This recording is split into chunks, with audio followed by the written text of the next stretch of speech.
Nos destaques do Panorama CBN de hoje, eu conto para você que neste 5º dia do combate entre Israel e o grupo terrorista Hamas, o governo brasileiro atua para retirar 28 pessoas que querem sair da faixa de Gaza. Mas essa repatriação de brasileiros depende do Egito. Na parte diplomática, o presidente Lula mudou o tom em relação ao conflito em Israel. Em um comunicado, ele citou diretamente o Hamas e pediu a atenção da comunidade internacional diante da violação de direitos humanos. E aqui no Brasil, no Judiciário, o Conselho Nacional de Justiça determinou a instauração de uma reclamação disciplinar contra um desembargador do Pará.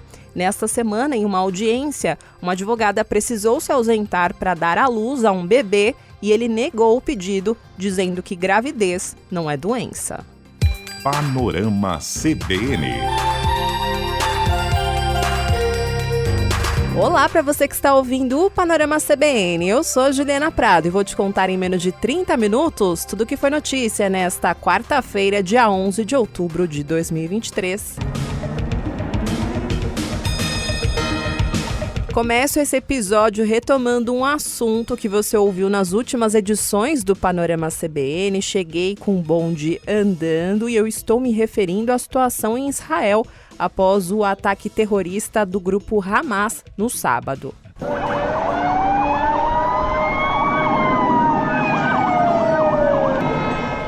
Os combates entre Israel e o Hamas chegaram hoje ao 5º dia e já são mais de 2.000 mortos. Segundo os dados oficiais, morreram mais de 900 pessoas do lado palestino e 1.200 em Israel, incluindo 2 brasileiros. O governo de Israel também disse que encontrou 1.500 corpos de integrantes do Hamas em território israelense.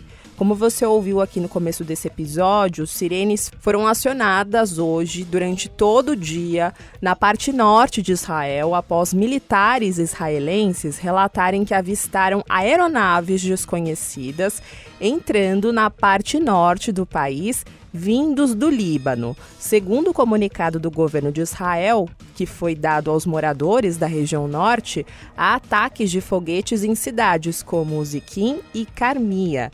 Essa informação aí, ela acabou gerando uma tensão enorme na região, porque no sábado Hamas atacou o sul de Israel e não tinha chegado ao norte do país. E enquanto eu gravo esse episódio, não há uma informação se esse ataque partiu do Hamas ou de um outro grupo terrorista, como o Hezbollah, que é do Líbano, financiado pelo Irã e pode ter se unido com Hamas para atacar Israel. No meio de tudo isso, tem o quê? Civis, que estão em desespero.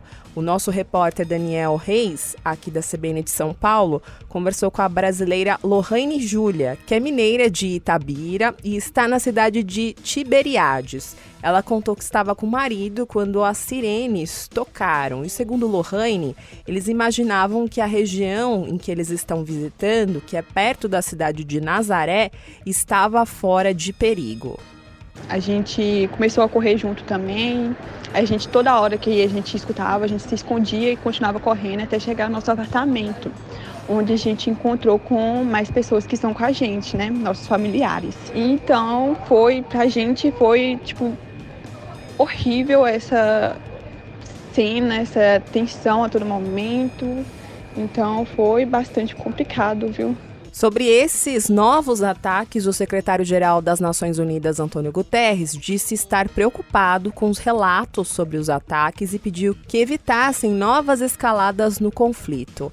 A Casa Branca também se posicionou sobre esses relatos que foram ouvidos agora no final da tarde e começo desta noite, enquanto eu gravo este episódio. O porta-voz do governo norte-americano diz que os Estados Unidos acompanham os acontecimentos na fronteira do Líbano e Israel e não querem ver o conflito se ampliar ou expandir. O dia de hoje também foi marcado por vários ataques de Israel em outra região, na faixa de Gaza, a região que é uma estreita faixa de terra com cerca de 40 quilômetros de comprimento, que é situada em Israel e entre o Egito e o Mar Mediterrâneo, sofreu ataques e um bloqueio total. Israel bloqueou a passagem de alimentos, água, combustível e medicamentos lá na faixa de Gaza. Para você ter uma ideia, foram mais de 400 ataques nas últimas 24 horas, sendo ao menos 200 só nessa quarta-feira. E a situação da população se agravou após a central elétrica da cidade ficar sem energia diante desse cerco total de Israel que foi imposto contra a cidade, afetando inclusive hospitais. A cidade segue sendo bombardeada por Israel. 11 funcionários da Agência das Nações Unidas para Refugiados Palestinos foram mortos em ataques aéreos desde o início dos bombardeios de Israel à faixa de Gaza. Segundo a diretora da agência da ONU, os funcionários estavam dentro de suas casas quando foram vítimas dos ataques de Israel. Ela diz que quase 20 escolas administradas pela agência, que haviam sido transformadas em abrigos, ficaram danificadas após os bombardeios.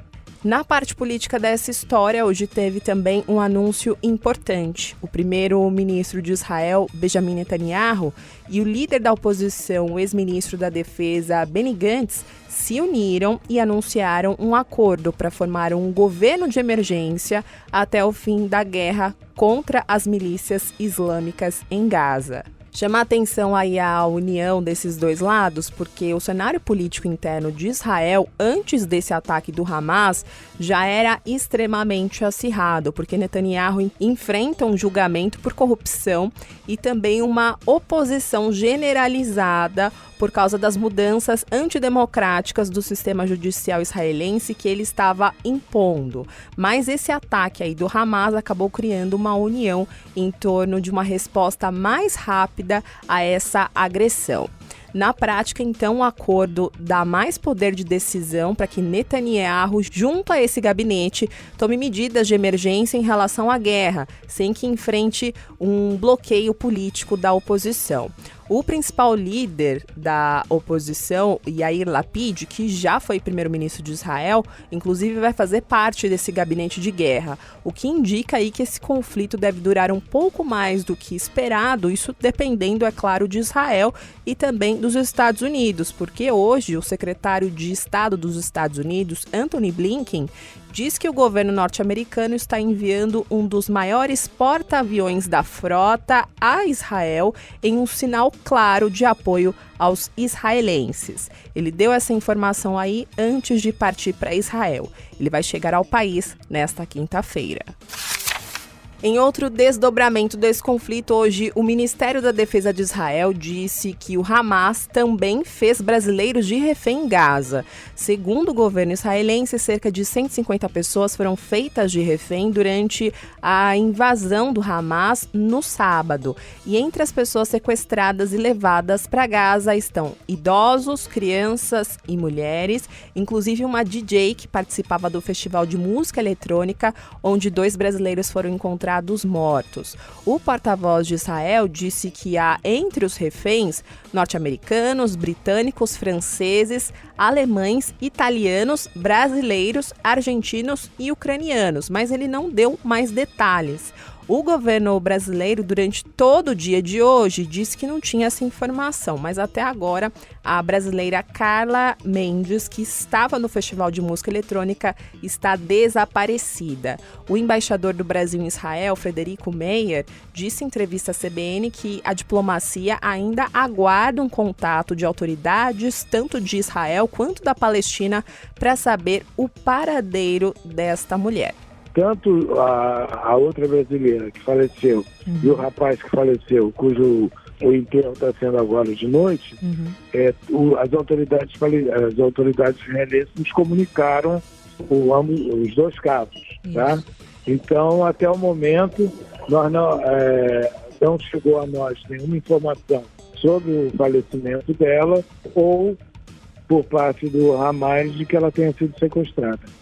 A presença de reféns em Gaza tem dificultado justamente os esforços de Israel para retaliar os ataques do Hamas. Segundo a agência de notícias Reuters, o país estaria estudando uma ofensiva por meio terrestre na faixa de Gaza, enquanto o grupo terrorista ameaça executar um refém para cada casa atingida por Israel. Falando na faixa de Gaza, que é a área mais tensa aí do conflito, o governo brasileiro atua para retirar 28 brasileiros que querem sair de lá. O embaixador do Brasil na Palestina, Alessandro Candeias, disse em entrevista ao Jornal da CBN hoje que eles tentavam levar o grupo de brasileiros a uma igreja que tem uma estrutura de segurança na região onde acontecem os consulados itinerantes. Mas que no início dos novos bombardeios nesta quarta-feira, o padre responsável pelo templo disse que o prédio ao lado ia ser bombardeado. Por isso, os brasileiros ainda não conseguiram ir para um local seguro. Além disso, o governo brasileiro ainda depende da autorização do governo do Egito para que 28 brasileiros que estão na faixa de Gaza saiam de lá e entrem no Egito. Nesse grupo, há 15 crianças. A saída mais segura é pela fronteira de Rafah, que fica ali entre Gaza e o Egito, só que essa região foi bombardeada e neste momento está fechada. É uma fronteira que se estende por 11 quilômetros. Eles também não podem sair da faixa de Gaza e entrar no território israelense porque está tudo bloqueado. E o ministro das Relações Exteriores do Brasil, Mauro Vieira, disse que falou hoje com o ministro do Egito sobre essa situação dos brasileiros. Creio que essa é uma boa iniciativa, conto com o apoio egípcio para isso e creio que será a saída para evacuar os brasileiros que se encontram nessa região conflagrada e correndo risco. Dessa forma estarão sãos e salvos no território egípcio e estamos trabalhando, portanto, para conseguir informar ao governo egípcio da documentação e do horário, de dia e horário em que o ônibus passaria.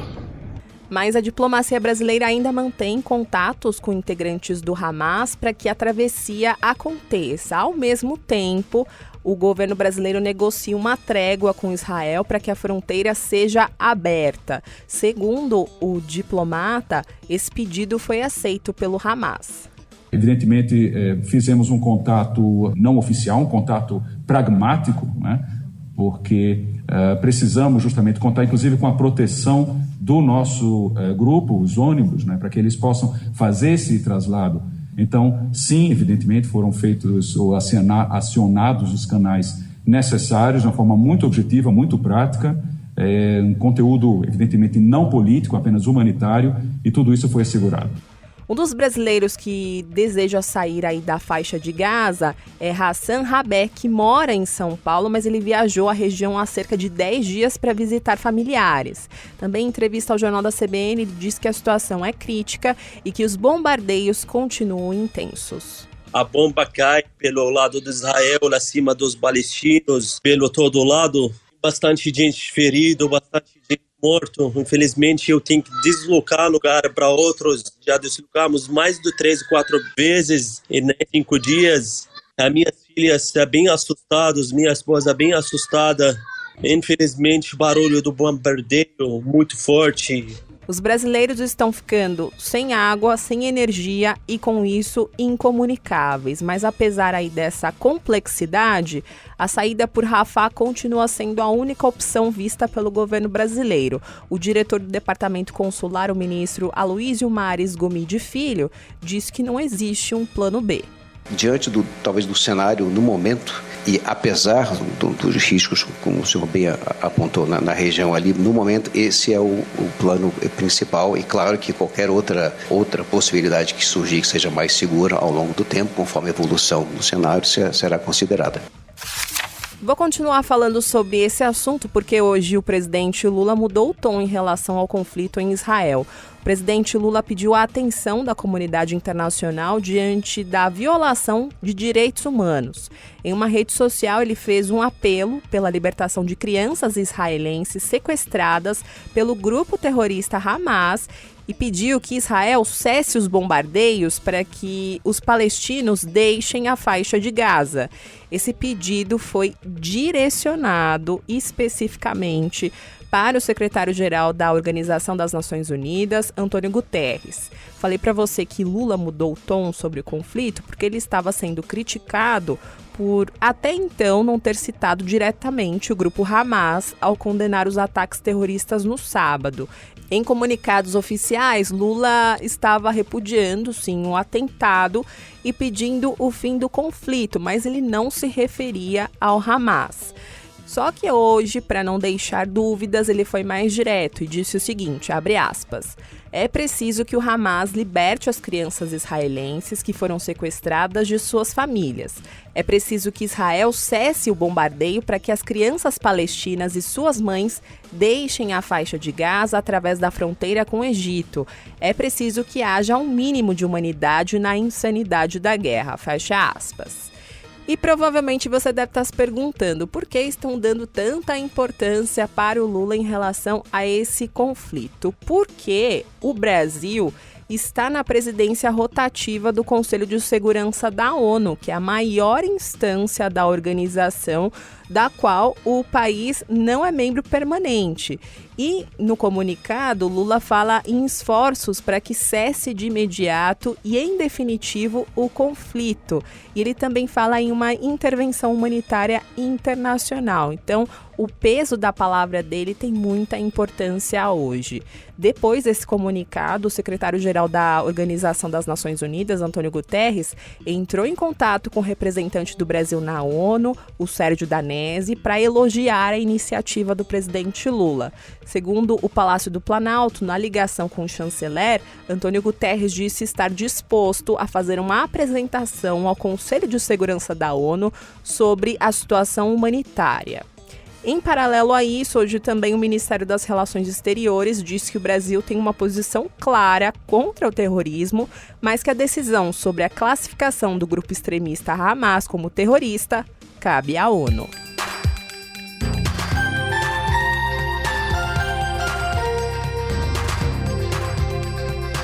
No meio de tudo isso, hoje teve uma esperança, pelo menos do lado brasileiro. Como a Natália Furtado contou para você na edição da manhã do Panorama CBN de hoje, o primeiro avião que veio de Israel pousou hoje no Brasil. E logo mais eu vou trazer para você o relato dos brasileiros que saíram desse avião. Mas antes eu preciso contar para você que esse mesmo avião que trouxe os brasileiros na manhã de hoje foi embora na tarde de hoje e foi direto para Israel.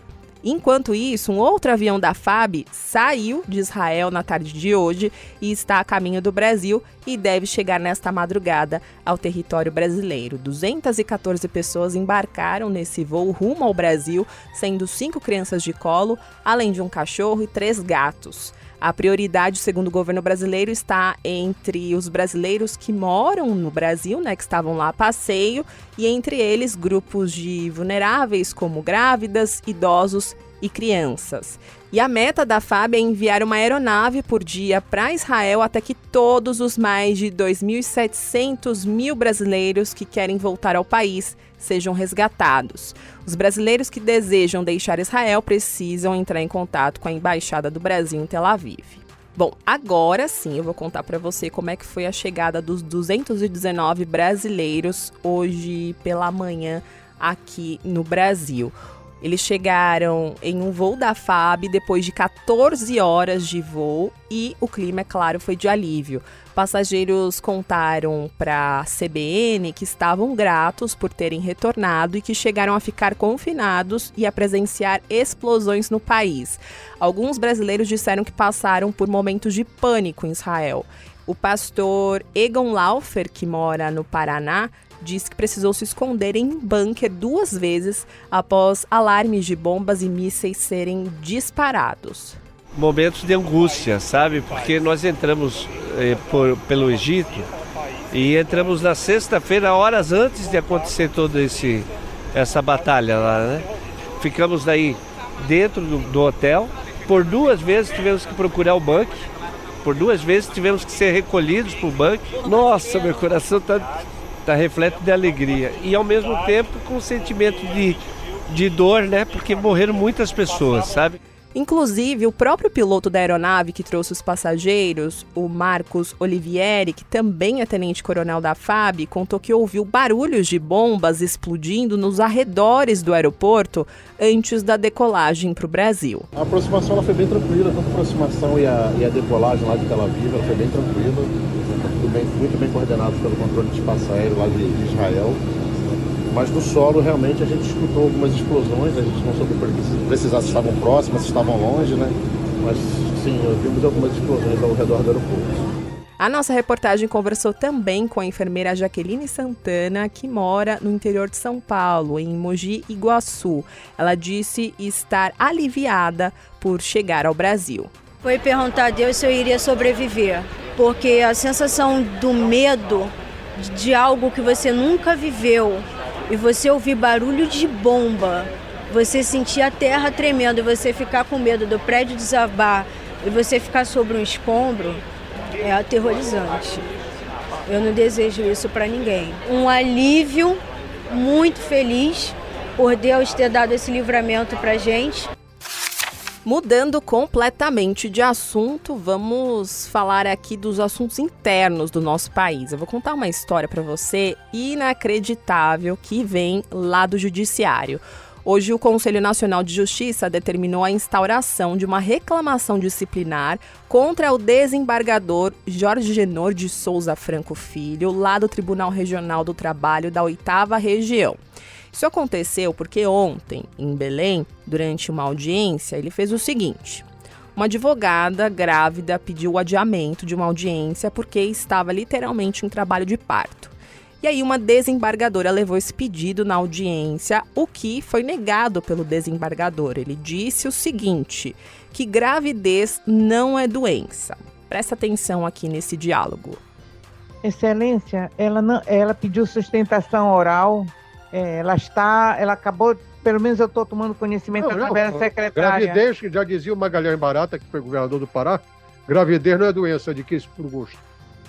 Sim, excelência, não é doença, mas é um direito, né, que a... Mas ela não é parte do processo, ela é apenas advogada no processo. Ela tinha pedido sustentação oral, excelência. Mandava outro substituto, isso é a coisa mais simples que tem. Bom... É claro que essa fala aí do tempo das cavernas gerou uma revolta nas redes sociais e entre juristas. Agora o CNJ deu um prazo de 5 dias para intimar o desembargador e 15 dias para que ele apresente uma defesa diante de uma possível abertura de processo administrativo disciplinar. Quem assina esse documento é o ministro Luiz Felipe Salomão, que é corregedor nacional de justiça. Ele diz que o desembargador pode ter violado o direito da advogada. O Tribunal Regional do Trabalho da 8ª Região lamentou o caso e manifestou respeito pela advocacia e por suas prerrogativas, em especial às mulheres. O tribunal alegou que tem como valores a promoção da equidade de gênero e a valorização da diversidade, com planejamento e execução de diversas ações que buscam a construção dessa realidade, alinhado com as políticas judiciárias estabelecidas pelo Conselho Nacional de Justiça. Antes desse processo aí de chegar no CNJ, o desembargador disse o seguinte, que revendo a filmagem, ele verificou que a manifestação dele foi profundamente indelicada e infeliz. O desembargador também reiterou respeito às mulheres profissionais que não medem esforços a cumprir com jornadas múltiplas. Já a Ordem dos Advogados do Brasil do Pará, em nota, informou que o bebê da advogada nasceu na última sexta-feira, ou seja, dias antes da audiência, e que o bebê estava hospitalizado. A OAB também expressou solidariedade à advogada e disse que a situação violou prerrogativas da mulher advogada e que esse episódio evidencia a banalização da discriminação de gênero, inclusive no âmbito do sistema de justiça, e que as falas do desembargador são preocupantes, desconsiderando que mulheres são maioria na advocacia no Estado e no país. Ainda falando de judiciário, hoje o empresário Thiago Brenan foi condenado a 10 anos e 6 meses de prisão pelo crime de estupro. Essa é a primeira condenação de Brenan. Refrescando a sua memória, o empresário ficou conhecido depois de agredir uma modelo em uma academia em São Paulo. Essa condenação de hoje é referente a uma acusação de uma outra mulher que alega ter sido estuprada por Brenan na casa dele. Depois que esse caso veio à tona, vários casos começaram a ser denunciados por várias vítimas. Foi então que ele fugiu para os Emirados Árabes e nesse ano o Brasil e também os Emirados Árabes fizeram uma cooperação e Thiago foi extraditado. Além dessa pena que ele foi condenado hoje, que deve ser cumprida inicialmente em regime fechado, o empresário deve indenizar a vítima em R$50 mil por danos morais. Thiago Brenan responde também a 3 processos por estupro, 2 por lesão corporal e 1 por sequestro e cárcere privado. Na economia, hoje saiu um dado importante. O IBGE informou que o IPCA, que mede a inflação oficial do país, subiu 0,26% em setembro. O índice ficou em 0,03 ponto percentual em relação a agosto, quando a taxa foi de 0,23%. Com isso, a inflação acumulada em 12 meses chegou a 5,19%. Segundo o coordenador da pesquisa, André Almeida, esse aumento foi puxado por uma alta de 2,8% da gasolina, que é do grupo Transportes, e de 0,99% do grupo de energia elétrica, no setor de habitação. No grupo dos transportes, a alta de 1,40% foi influenciada pela gasolina, que subiu 2,80%, e é o subitem que possui o maior peso dentro da cesta do IPCA, e também pela alta de mais 13% das passagens aéreas, que haviam caído 11,69% no mês de agosto. No grupo habitação, a energia elétrica residencial subiu 0,99%, por conta principalmente de reajustes tarifários que foram aplicados em 3 áreas de abrangência da pesquisa. Ao todo, 6 dos 9 grupos pesquisados que compõem o IPCA tiveram alta em setembro. Do lado das quedas, o índice foi influenciado pelo grupo Alimentação e Bebidas, que teve uma deflação de 0,71%. Esse é o 4º mês consecutivo de queda nos preços dos alimentos, principalmente para consumo em domicílio. Aproveitando que eu estou falando de economia, vou contar para você como foi o fechamento do mercado financeiro hoje. A Bolsa de Valores de São Paulo encerrou o dia de hoje em alta de 0,27% aos 117.050 pontos. No mercado de câmbio, o dólar comercial fechou o dia em alta de 0,13%, cotado a R$ 5,050. Já o euro fechou o dia com uma baixa de 0,05%, cotado a R$ 5,359. Panorama CBN. Agora eu vou indo nessa. Muito obrigada pela companhia de hoje. O roteiro e a produção deste episódio foram feitos por mim e a sonorização é do Anderson Wendel, o Tico. E você pode me encontrar lá nas redes sociais, no @Juliana_Deprado no Twitter, no Insta, só procurar por @JulianaDeprado. E tem também o e-mail juliana.prado@cbn.com.br. Além disso, você pode seguir, comentar e dar 5 estrelas nesse episódio lá no Spotify. No Apple Podcasts, você pode seguir a gente. No Deezer, você pode favoritar. No Google Podcasts, você pode se inscrever. No Cashbox, você pode se inscrever e também dar like. Na Amazon Music, você pode seguir este episódio e podcast. E na Alexa, você pode colocar o Panorama CBN como resumo de notícias na sua rotina de bom dia ou boa noite. Antes de ir, eu tenho um recado. Mal voltei e vou ficar ausente de novo, porque temos um feriado aí, vou trabalhar em outras áreas da rádio e quem vai cuidar aqui do Panorama CBN na quinta e na sexta-feira vai ser o Gabriel Freitas. Nesses 2 dias só vai ter uma edição do Panorama CBN, que vai ser a edição da manhã, combinado? Na segunda-feira, tanto eu como a Natália Furtado estamos de volta. Beijos pra você, bom feriado e até segunda!